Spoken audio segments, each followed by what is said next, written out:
e abençoe a sua vida em nome de Jesus. Pai de amor, colocamos a presença do teu servo, Deus, diante do Senhor, para que o Senhor o use com poder e graça nesta manhã.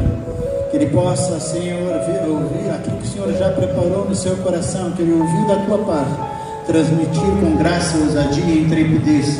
Que ele possa ser os teus lábios nesta manhã mais uma vez e falar com a tua igreja. Declaramos a tua bênção sobre a vida dele e levamos o nosso coração a ti, Senhor, e a nossa mente cativa a ti para receber a tua palavra. Oramos no nome de Cristo Jesus. Amém.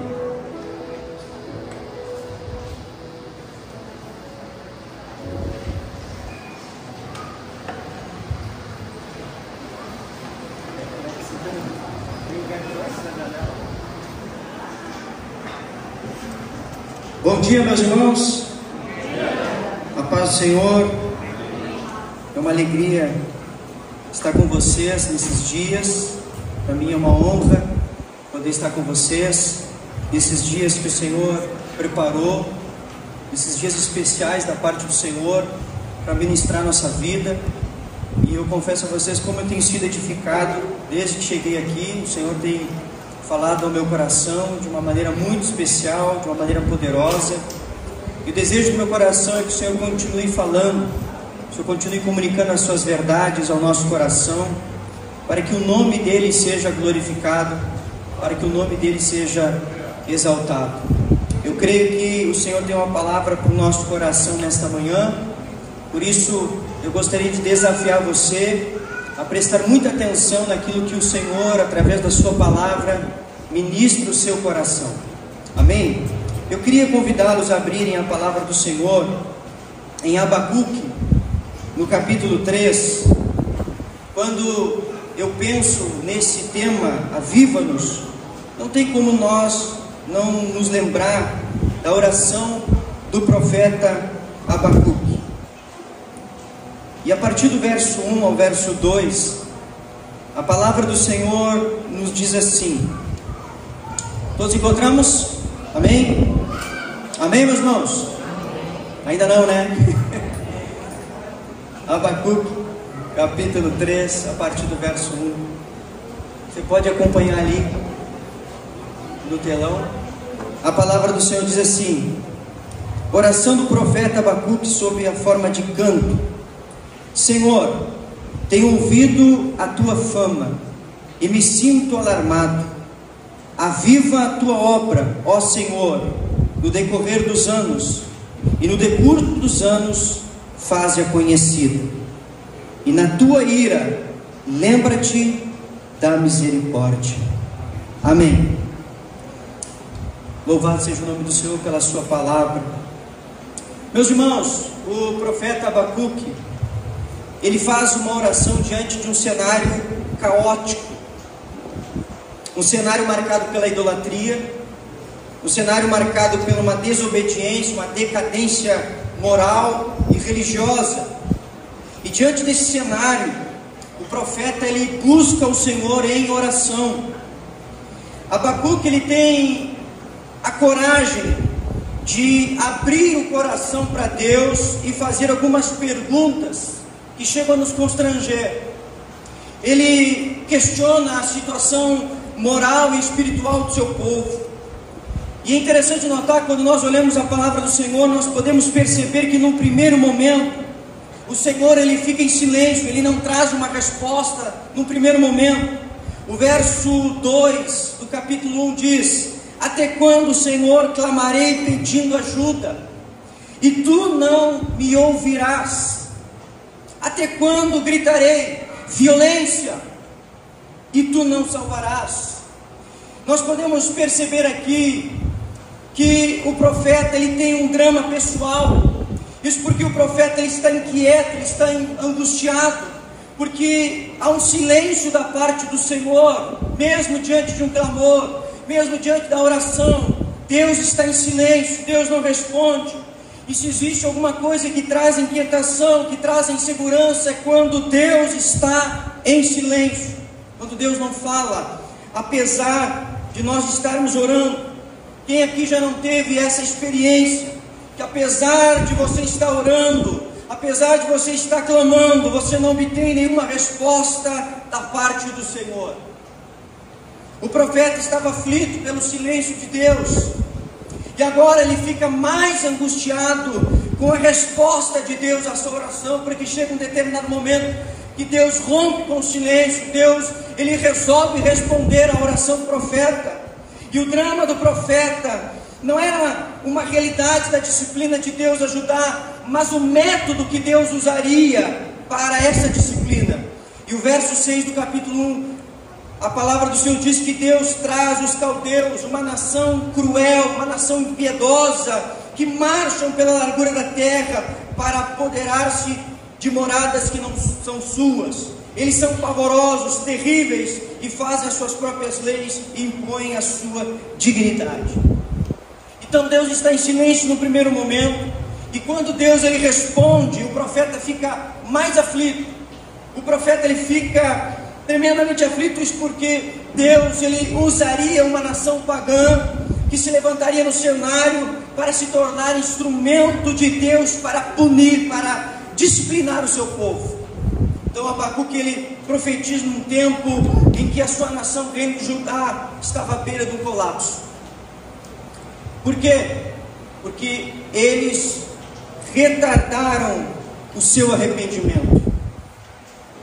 Eles não aprenderam com os erros do seu irmão, o reino do norte, que haviam sido levados cativos pela Síria, aproximadamente 722.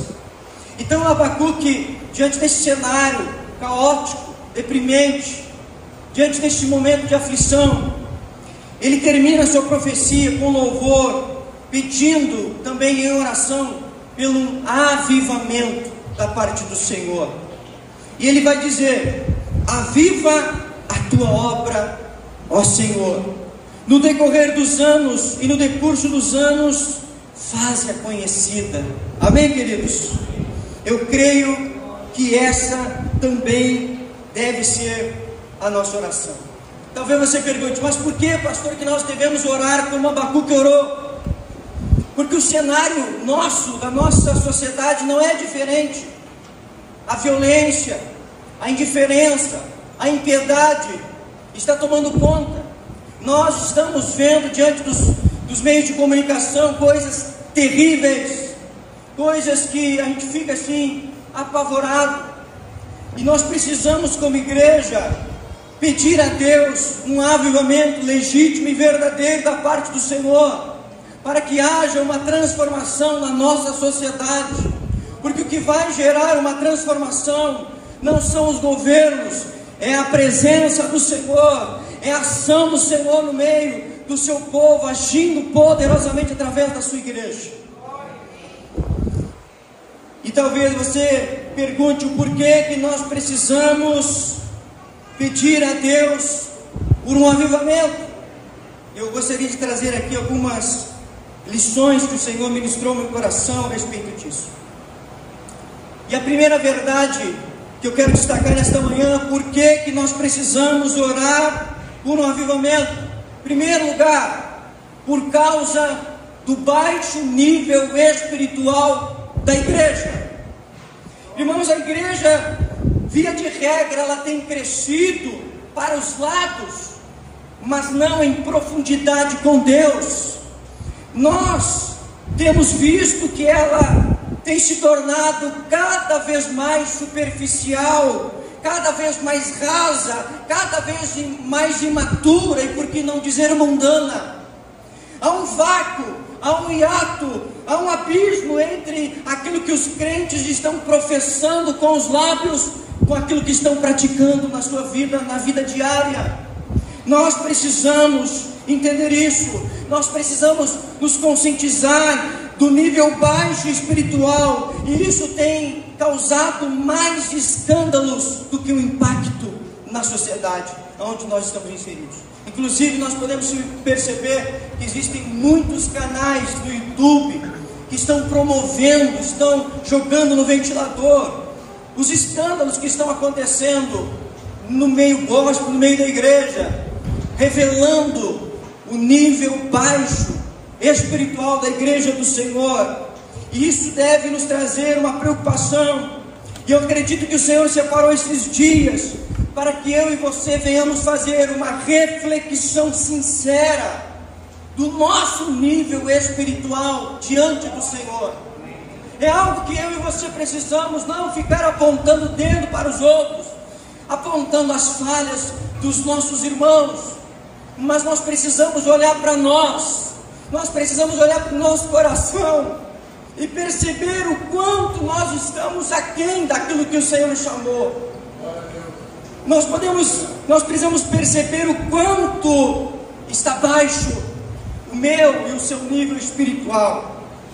Nós precisamos orar, clamar a Deus para que Ele venha nos visitar poderosamente, igreja.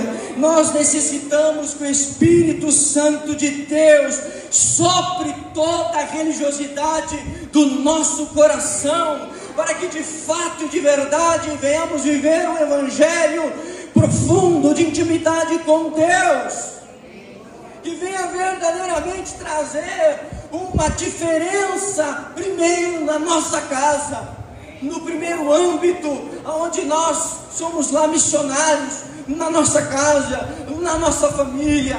Nós precisamos olhar para nós e percebermos o quanto nós estamos muito aquém daquilo que o Senhor nos chamou, da nobreza, da posição em Cristo, daquilo que o Senhor tem conosco. Nós precisamos ser despertados por Deus, nós precisamos ser avivados pelo Senhor, nós precisamos do Senhor. Querido, nós temos tudo, nós temos uma promessa do Senhor, Isaías 44:3, que o Senhor derramaria água na terra seca, o Senhor derramaria torrente sobre essa terra árida, Ele derramaria o seu Espírito sobre a sua posteridade, e a bênção do Senhor sobre os seus descendentes. Há uma promessa, mas a promessa é para o sedento. O Senhor falou aqui que Ele visitaria aqueles que estariam com o coração aberto, Ele visitaria aqueles que estão com o coração sedento. Nós precisamos desejá-lo, nós precisamos fazer do Senhor o nosso deleite, nós precisamos anelar pela sua presença. A história bíblica nos fala de um rei chamado Amazias. No segundo livro de Crônicas, capítulo 25, verso 2, quando eu li esse texto, eu me deparei com uma verdade muito recorrente nos nossos dias, e que talvez você se enquadre nisso. A Bíblia vai dizer, em segundo livro de Crônicas, capítulo 25, verso 2, que Amazias fez o que era reto aos olhos do Senhor, vírgula, mas não com coração íntegro. Ele fez o que era politicamente correto, entretanto, o seu coração não estava inteiro, não estava totalmente dedicado ao Senhor, ou seja, não houve sinceridade no seu serviço para Deus. Ele fez, mas não fez de todo o coração. Eu quero que você pense a respeito das oportunidades que eu e você temos recebidos da parte do Senhor. Quantas vezes você e eu não apenas estamos cumprindo um protocolo, quantas vezes nós estamos atentos e dispostos apenas a fazer aquilo que é de praxe. É mais um retiro, é mais um dentre tantos, é mais um culto, é mais uma reunião, é mais uma mensagem, é mais uma pregação, é mais um cântico, é mais um louvor. Mas lá estou eu, cumprindo o politicamente correto. Não, eu não perco um culto, eu não perco uma reunião. Eu tenho um histórico da minha caminhada cristã, vários retiros, e glória a Deus por isso. Eu tenho tido o privilégio de ouvir muitas mensagens ao longo da minha vida. Eu não tenho faltado culto, eu tenho sido presente. Mas o que nós precisamos nos perguntar é: nós estamos de fato de coração nisso? O nosso coração está de fato aqui ou não? Eu tenho colocado meu coração nas coisas do Senhor ou não? Ou estou apenas cumprindo um protocolo? O meu nome está na lista do retiro, eu dei o meu nome, eu falei que estaria lá, o pastor me viu, glória a Deus, o meu líder me viu, eu estava lá, mas o meu coração está lá, o meu coração está aqui, porque não adianta fazer o politicamente correto, se não houver inteireza de coração, se não houver comprometimento, se não houver entrega. E quantas vezes nós apenas estamos cumprindo um protocolo? Nos falta inteireza de coração, nos falta colocar de fato o nosso coração nas oportunidades que Deus tem nos dado. Lembro-me do início da minha conversão, que eu fui diagnosticado com uma enfermidade. Eu tinha uma gastrite crônica, com derramamento de sangue no esôfago, e eu precisava me submeter a um tratamento muito grande. Não podia tomar chocolate, não podia tomar Coca-Cola, comer feijão, toda aquela coisa. Mas naquele contexto, irmãos, eu pensava assim: eu estou indo numa quarta-feira num culto, poucas pessoas, mas eu pensava, independentemente de quantos irmãos estiverem lá, o Deus que sara está naquele lugar, o Deus que cura está naquele lugar. E eu ia com essa expectativa de chegar na presença do Deus que cura, do Jeová Rafá. E eu chegava diante do Senhor com todo o meu coração e dizia para o Senhor: Senhor, Tu tens poder para restaurar a minha saúde. O que acontece quando a gente coloca o coração? Naquele culto, eu chego diante do altar, diante do apelo, e o meu estômago começa a queimar. E eu pensei: estou tendo uma crise. Mas o Espírito Santo dizia assim: eu estou curando você. Desde aquele culto, meus irmãos, eu nunca mais senti dor. Eu não precisei passar por nenhum outro procedimento, porque Deus estava ali, mas o meu coração também estava na presença do Senhor. A gente precisa entender isso. Mateus 22:37, Jesus respondeu: ame o Senhor seu Deus de todo o coração, de toda a sua alma e de todo o seu entendimento. Você precisa vir à igreja, ao culto, ao retiro com essa convicção: Deus está aqui. Ontem foi falado que Deus requer de nós temor. E por que o Senhor colocou no meu coração essa palavra a respeito do baixo nível espiritual? Irmãos, não é comum, é bem comum, melhor dizendo, nós estamos num ambiente de culto como este, um ambiente espiritual onde a presença do Senhor está aqui, amém? Mas é muito comum nós observarmos os nossos irmãos no WhatsApp, os nossos irmãos acessando as redes sociais na presença do Senhor, mandando mensagem, assistindo stories, vendo vídeos na presença do Senhor, porque falta temor a um baixo nível espiritual. Mas o Senhor tem nos chamado nesses dias para aprofundar o nosso nível na presença dEle. Quantas vezes isso acontece lá em Uruguaiana, é claro, né? Santo Livramento não acontece. Quantas vezes no meio do culto, no meio da adoração do louvor, eu saio de forma proposital e começo a andar no meio da igreja e eu vejo os meus irmãos com o WhatsApp aberto, com o Facebook aberto, com o Instagram aberto, com o TikTok, na presença do Senhor. Entram e saem piores, porque estavam ali cumprindo o protocolo, mas o coração deles não estão na presença do Senhor. Quantas vezes nós podemos cair nessa armadilha? Estarmos aqui nesse ambiente espiritual e chegar aquela mensagem, e nós sermos tentados a dar uma olhadinha, e aí a gente fica pensando: respondo depois ou respondo agora? Não, vou responder agora. Aí você manda, não dá nada. Estamos no ambiente da presença do Senhor. Como fora falado aqui, tire as sandálias dos pés, porque o lugar é santo. Que venha um tempo de temor sobre a igreja do Senhor, para que o Senhor varra, venha soprar as cinzas da religiosidade do nosso coração, para que haja de fato profundidade, maturidade na igreja do Senhor, para que ela venha causar impacto positivo na sociedade onde estamos inseridos. Porque, irmãos, o problema primário é que muitas vezes nós desprezamos, nós desperdiçamos as oportunidades de Deus na nossa vida.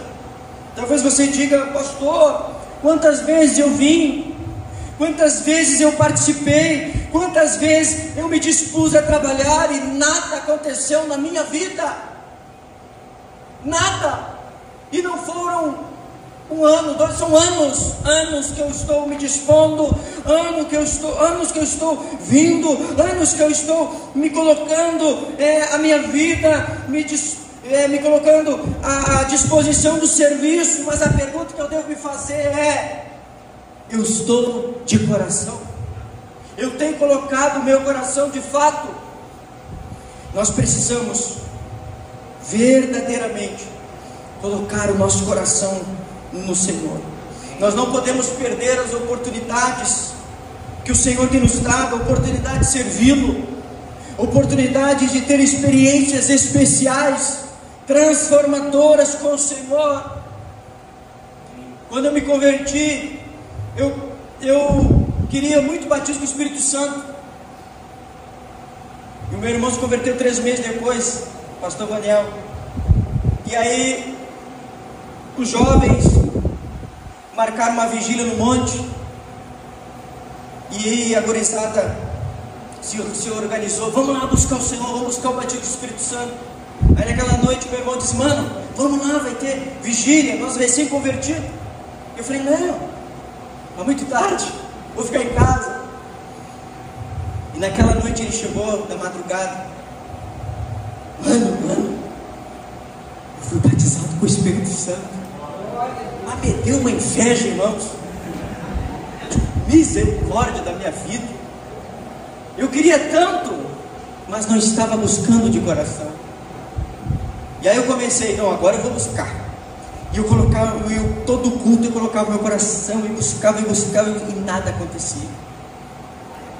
Houve um congresso, eu não lembro agora, já faz um tempo, e isso aconteceu na igreja, nossa igreja em Bagé, e era um congresso que estava a igreja em Santa Maria na época, nem sei quem eram os pastores naquela época, e nós estávamos lá, e eu naquela expectativa: é hoje, agora vai.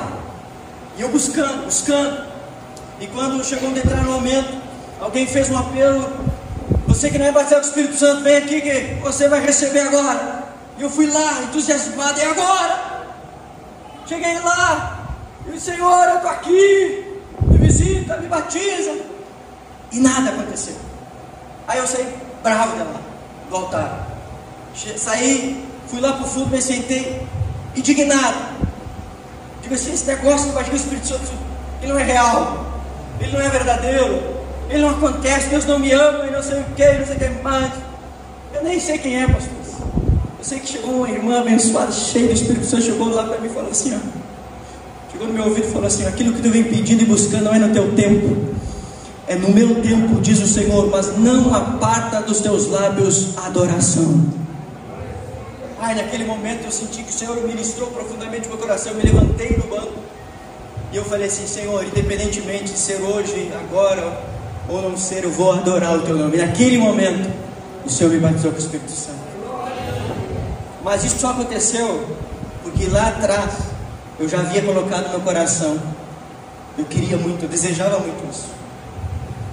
Claro que colocar o coração não significa que Deus vai se moldar à nossa vontade, no nosso tempo.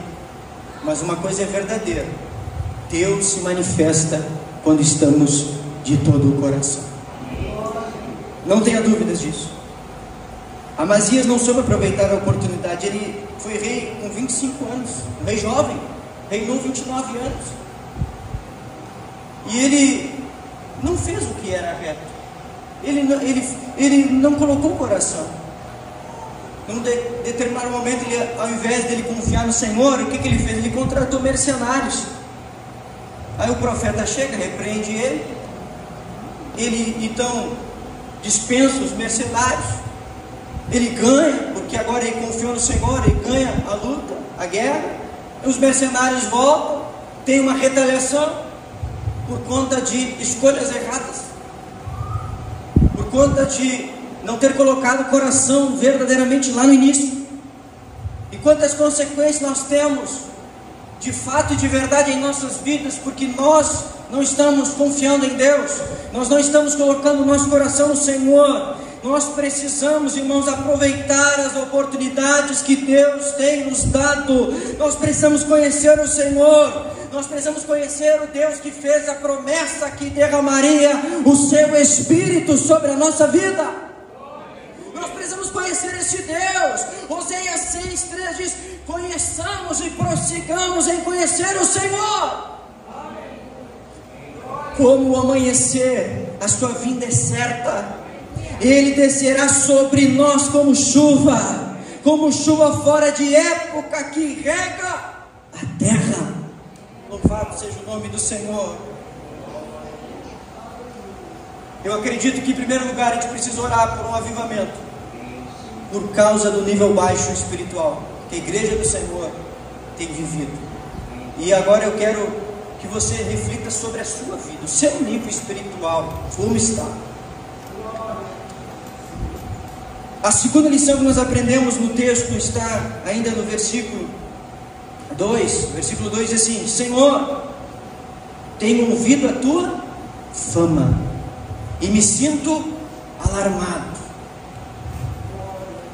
A segunda verdade é que o verdadeiro avivamento vem do céu e não da terra. Ele não está se referindo aqui a uma personalidade humana, o pregador, o profeta, o bispo, o homem, a mulher. Ele está dizendo assim, eu tenho ouvido não a fama dos homens, dos pregadores famosos. Ele diz assim, Senhor, eu tenho ouvido a tua fama. A fama dos homens é temporal e passageira, mas a fama do Senhor é de eternidade em eternidade. Deus continua sendo o mesmo. Louvado seja o nome dele por isso. Queridos, por isso que o avivamento verdadeiro, ele não é promovido pela personalidade humana e nem pelos famosos do nosso tempo.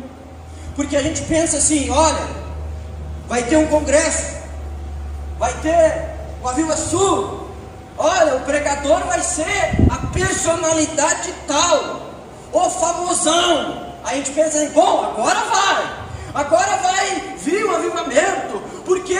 Porque é o pastorzão, é o famosão da internet, é aquele que tem muitos seguidores, é aquele cara que tem muitos likes. Esse é o que vai fazer a diferença. Porque nós pensamos que o avivamento vem da terra, mas o avivamento vem do céu.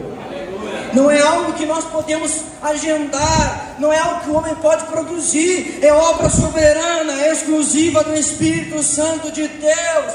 O verdadeiro avivamento sempre levará a centralidade da palavra de Deus. Aonde a heresia se instalou, meus irmãos, não existe avivamento, existe movimento, existe histeria, existe qualquer tipo de coisa, menos avivamento. Porque o Espírito Santo não honra aqueles que desonram a verdade. O avivamento sempre leva a igreja à oração. A pergunta é, o quanto você tem orado? Porque às vezes nós estamos orando, deixamos o celular do lado. Eu acho que o inimigo faz uma ligação. Aí tu para de orar, interrompe o teu relacionamento com Deus para atender o telefone. Irmãos, deixe o celular de lado, irmãos. Separe tempo de intimidade com o Senhor. Quando você estiver na sua casa, a Bíblia diz: entra no teu quarto, fecha a porta e ora o teu Pai que está em secreto. Ora em secreto ao Senhor, aquele que te vê em secreto te recompensará. É interessante que a Bíblia não diz aquele que te ouve em secreto, aquele que te vê em secreto, porque a oração é muito mais do que o Senhor ouvir, mas é o contemplar de Deus. Então, quando nós separamos um tempo, além do Senhor estar nos ouvindo, Ele está nos contemplando, Ele está nos vendo. A atitude de nós sairmos de algum lugar e ir para um lugar secreto da oração, Deus está vendo e Deus vai honrar. Deus vai honrar. Então, quando estiver trancado no quarto, já sabe, ninguém entra, ninguém bate, ninguém interrompe. Estamos na presença do Senhor. Irmãos, aqui hoje, me perdoe falar isso, às vezes a gente, dentro da igreja, às vezes eu passo lá, meu irmão, pastor, está orando, irmãos? Os irmãos estão orando, um momento de busca, de oração, aí chega outro: irmão, onde é que é o banheiro? Interrompe a intimidade com o Senhor. A gente precisa levar muito a sério isso, irmãos. A hora que nós estivermos na presença do Senhor, ninguém pode nos tirar da sua presença. Há muita distração nos nossos dias, irmãos. Se eu estou pregando na igreja lá e a entrada da nossa igreja é no lado, é um portão, o pastor vai conhece lá, um portão grande, a gente abre ele porque o calor lá o negócio é terrível. Aí a gente abre o portão, eu estou lá, pregando, aí daqui a pouco os irmãos tudo olhando para a rua assim. Mas todos olhando para todos, irmãos. Isso me chamou a atenção. Por quê? O cachorro estava latindo na rua. Eu digo: vai, pelo amor de Deus. É o cão mesmo, é o cão. Eu repreendi esse cachorro.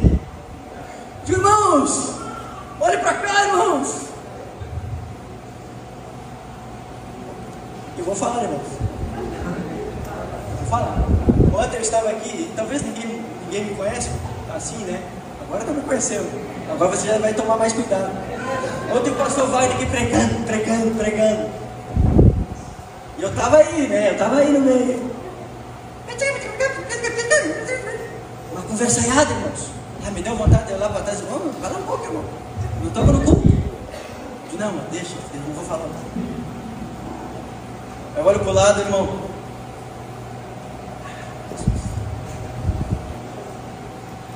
O coração não está aqui, irmãos. Aí você sai frustrado deste lugar, pensando assim: Deus, Ele não faz o que os pastores estão falando aqui. Deus é um mentiroso. Deus não faz nada. Eu vi, nada aconteceu. O coração não está aqui, irmãos.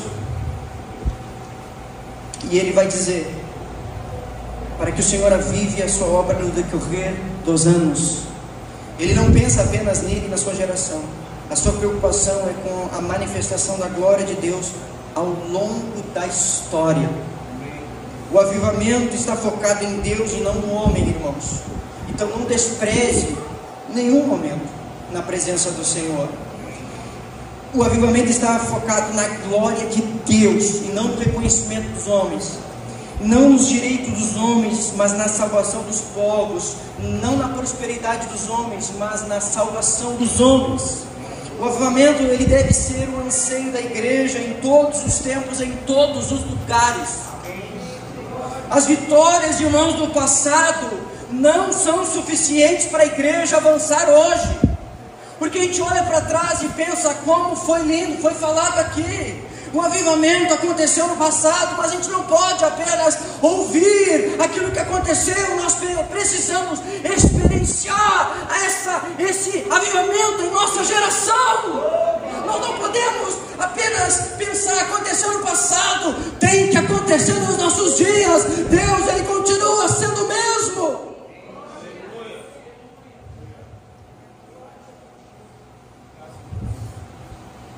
O derramamento do Espírito no passado não são suficientes para encher a igreja do Espírito Santo hoje.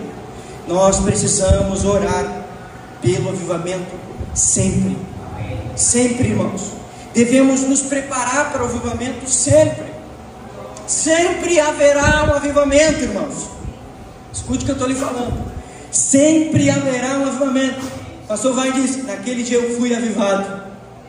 Naquele dia houve um divisor de águas na minha vida. Eu estava vivendo de uma forma, eu estava vivendo de uma maneira, mas naquele culto, naquela oportunidade, eu fui avivado. Eu fui avivado. O Senhor me transportou do reino das trevas para o reino da luz. Ele me tirou do lamaçal do pecado e me colocou os pés sobre a rocha. Ele colocou nos meus lábios um novo cântico. Um avivamento aconteceu na minha vida.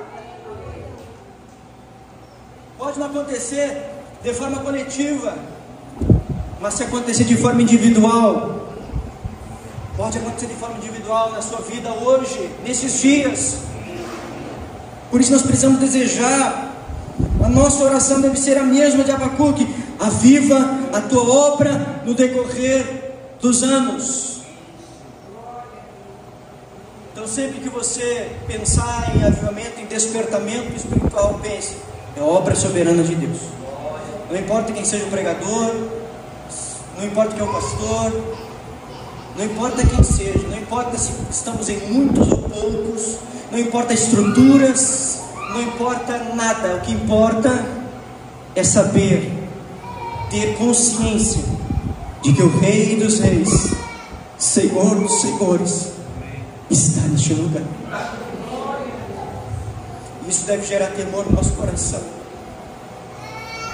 a fim de que nós não permitamos que nada, absolutamente nada, nos distraia, e que o nosso coração de fato esteja na presença do Senhor, para podermos receber do Senhor aquilo que é promessa dele para as nossas vidas, como igreja. Terceiro e último lugar, ele diz: na tua ira. Deus é amor. Deus é ira. A tua ira, lembra do início que eu falei? Deus levanta uma nação pagã para disciplinar o seu povo. Na tua ira, ele diz: lembra-te da misericórdia. Terceiro lugar, diz que o avivamento é fruto da graça de Deus e não do merecimento do homem. Porque a gente pensa assim: a gente alugou um lugar top, está lotado, eu mereço. Não, é graça, é misericórdia. Porque se nós olharmos para a nossa condição atual, nós chegaremos à conclusão de que nós não somos merecedores de tal privilégio. Que privilégio, pastor? De ser visitado pelo Santo dos Santos, visitado pela presença de Deus. Se nós fazermos uma avaliação sincera da nossa vida, nós vamos chegar à conclusão: eu não mereço. Eu não mereço ser tocado, ser visitado pela presença de um Deus Santo. Eu não mereço. Mas obviamente não é pelo mérito humano, é apesar dele. Precisamos compreender que o despertamento, o avivamento que devemos desejar e buscar não é por merecimento. Não, agora eu vou fazer o Léo. Depois do Léo as coisas vão fluir na minha vida. Depois do seminário, agora sim. Não, não é por mérito. É graça, é misericórdia. Aleluia. É graça, é capacitação, é revestimento de poder para testemunhar o Evangelho da graça.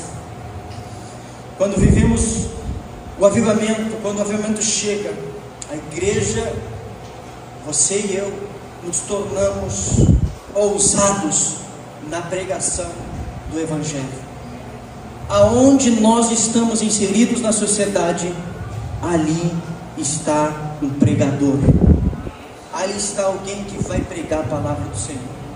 Talvez não com palavras tão somente, mas com o seu testemunho de um homem íntegro, de uma mulher íntegra, temente ao Senhor.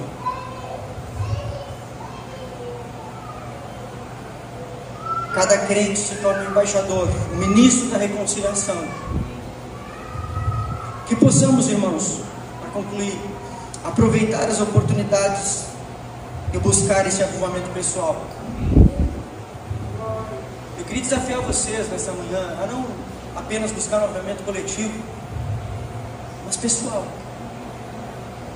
tendo em vista o nosso nível espiritual. Não, pastor, eu estou muito bem, meu nível espiritual está elevado. Glória a Deus, irmãos, mas dá para ir mais, a águas mais profundas. Você crê nisso? Se coloque em pé então, em nome de Jesus. Nós que possamos aproveitar as oportunidades e buscar agora este avivamento pessoal. Eu acredito que ele se dá pelo entendimento do nosso nível espiritual. Então eu gostaria que você fizesse uma avaliação da sua vida espiritual nesta manhã. E se você chegar à conclusão que você está muito aquém daquilo que o Senhor te chama, da sua identidade em Cristo Jesus, se você fazer uma avaliação sincera da sua vida espiritual e você pensa assim, pai, eu podia estar melhor, eu podia estar no nível mais avançado, eu gostaria de convidar você a vir aqui à frente. Você que ainda não é batizado do Espírito Santo, eu queria convidar os pastores a orar também por você, com posição de mãos, para que você seja revestido. Amém, meus irmãos?